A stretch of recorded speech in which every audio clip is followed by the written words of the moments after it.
Juan Kapitulo 6, versikulo 35. Si Jesus miingon kanila, "Ako mao ang pan nga naghatag sa kinabuhi.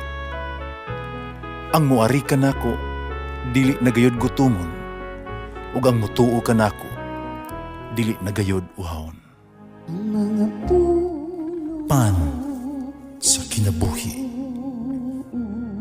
maglikon unta sa mong pagtuo ug gagaka kami sa pagtuman sa imong mahal nga kasuguan. Ang ginumanaa kaninyo. Santos nga Ebanghelyo sumala ni San Lucas. Niya may abot sa Jesus sa Nazaret, ang lugar diin dito siya nagdako. O ingon sa naandan, misulod siya sa sinagoga sa adlong ipapahulay. Mitindog siya aron pagbasa sa kasulatan o gitunol kaniya ang basahon ni Propeta Isaías.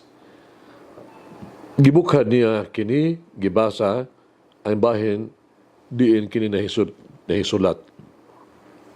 Ang Espiritu sa Ginoo ani akan ako. Tugay ginihugan ako aron isangyaw ang maing balita ngadto sa mga kabus.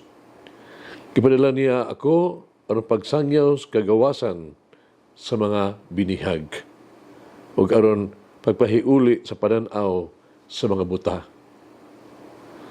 ug kagawasan sa mga dinaldaog ug aron pagmantala sa tuig sa kaluoy sa Ginoo.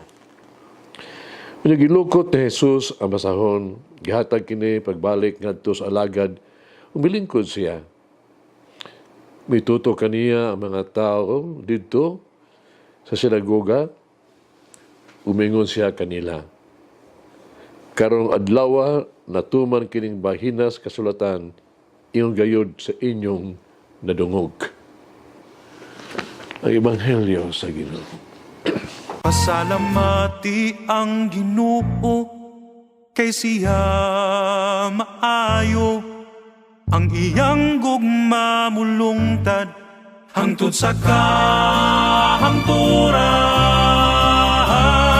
Pasalamati ang Diyos sa tanang mga Diyos, ang iyang gugma malungtaron. Pasalamati ang Ginoo sa mga Ginoo, ang iyang gugma malungtaron.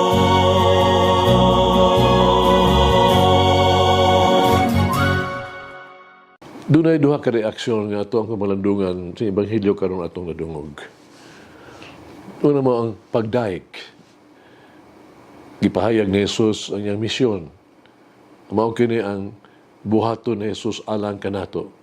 May niya siya aron pagtuman sa tagna ni Propeta Isaías nga makita nato sa kapitulo chapter 61 verse 1 hangtod sa verse 2. Unsa man ang reaksyon sa iyahang pagilungsod?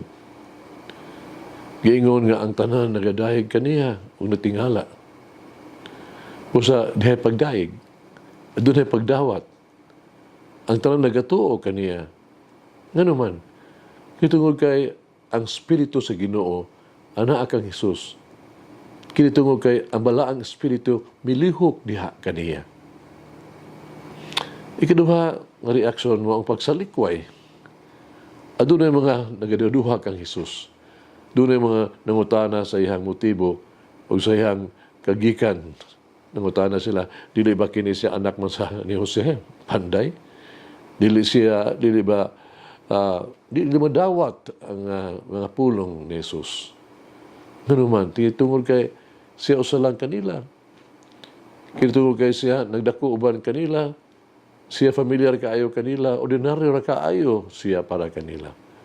Dili nila madawat ang usa kanila mas mahibalo sa kasulatan ug siya mamahimong katumanan sa tagna ni Isaías.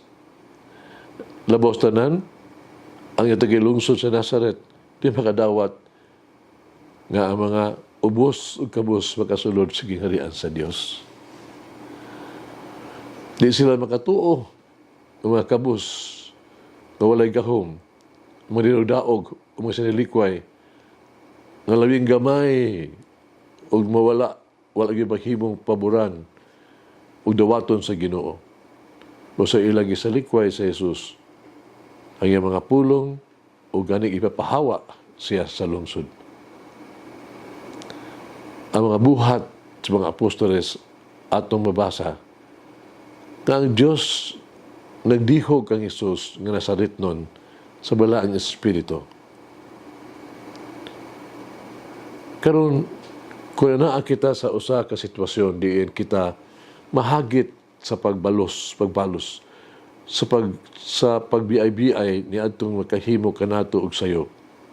Munong kita og mga ampo una sa balaang Espiritu aron mahupay o maputli ang atuang pagbati. Kung kita nasa usa ka sitwasyon, diin kita hapit na mapakya sa tuang mga proyekto, tagunahin nato ang balaang Espiritu sa pagdasig kanato sa harong kita maikag, no? Mabayo ang atuang mga kasing-kasing. Sa diha nga kita anaan sa usa ka sitwasyon, nga kita matintal pag-atras o pagpugong sa usa ka butang gikan ni adtong nanginahanglan sa tuang tabang. Mag-ampo kita sa balaang Espiritu sa paghimo kanato nga maluluyon ug maumamahon ni adtong mga tawhana. Karon kitang budanghop og hinuduman nga balaang Espiritu sa matag lihok o desisyon nga atong himuon. Sugilayon kini sa yugto sa kinabuhi ni Santo Tomas de Aquinas. Sa dihang professor pa siya sa Universidad sa Paris. Usa ka komunidad sa mga madre, no? Miduol kaniya. Usa ka superiora. Gidala sa superiora ang usa ka totog manindot kayo nga libro. Siya mi sulti kaniya ang mga pahinani ining libro blanco. No? Ang tanan. Yung padayon, nining mga panid palihog in town, hangyo sila. Isulat alang kanamo ang lagda, ang rules, di ang gagamito na mo sa relihiyosong pundok. Isip kiya. Isugod si Tomas. Malipayon kayong mibalik siyang kumbinto ang Madre Superior. May niya ang iyang mga kaubang relihiyoso ng mga madre. Nagtuo siya nga maabot pa ganing usa ka bulan tingali aron nang ilang ipangayo gikan sa Tomas Mahuman. Apan sa pagkasunod, adlaw miabot si Santo Tomas. Iuli ang libro. Natingala. Apan hinahinam ang Madre Superior nga nangutana, nahumanan nimo? Mitando si Tomas. Unya paghuman, nilakaw ni pauli. Nagdali, pagyablihan dayon sa Madre Superior ang libro. Adunay duha lamang di ikapulong ang gisulat sa unang panid. Sa libro, o kining nasulat. Will it. Buhata lang. As if there's a will, there's a way. Will it. Hagit, igsoon. Gisi ba nato ang usaha ka tao nga dili kaayo madawat o katuan kung ang iyang kaagi mahibuloan nato? Mag-ampo kita. Mayagahong nga Diyos, maluluy ang amahan. Salamat ako kanimo. Gidahig ko ikaw.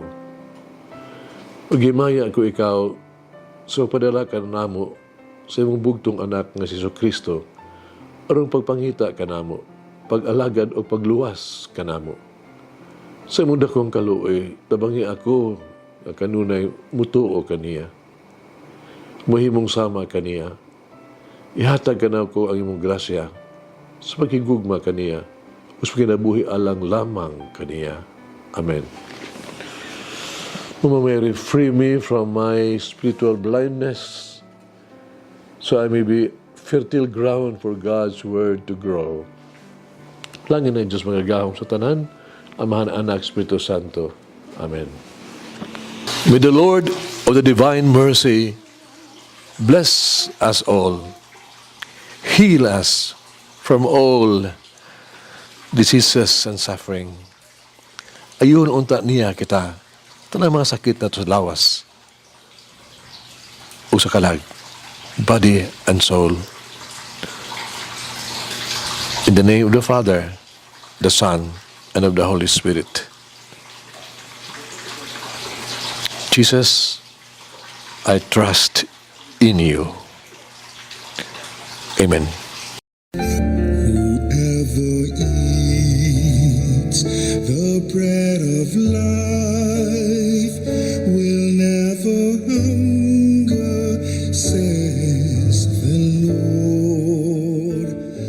Kay galaan inyong nabati ang pagpaambit ug hamubong pamalandong sa pulong sa Dios pinaagi sa tulumanon pan sa kinabuhi nga gidumala ni Monsignor Daddy Silva. Hangtod na usab sa sunod higayon, daghang salamat.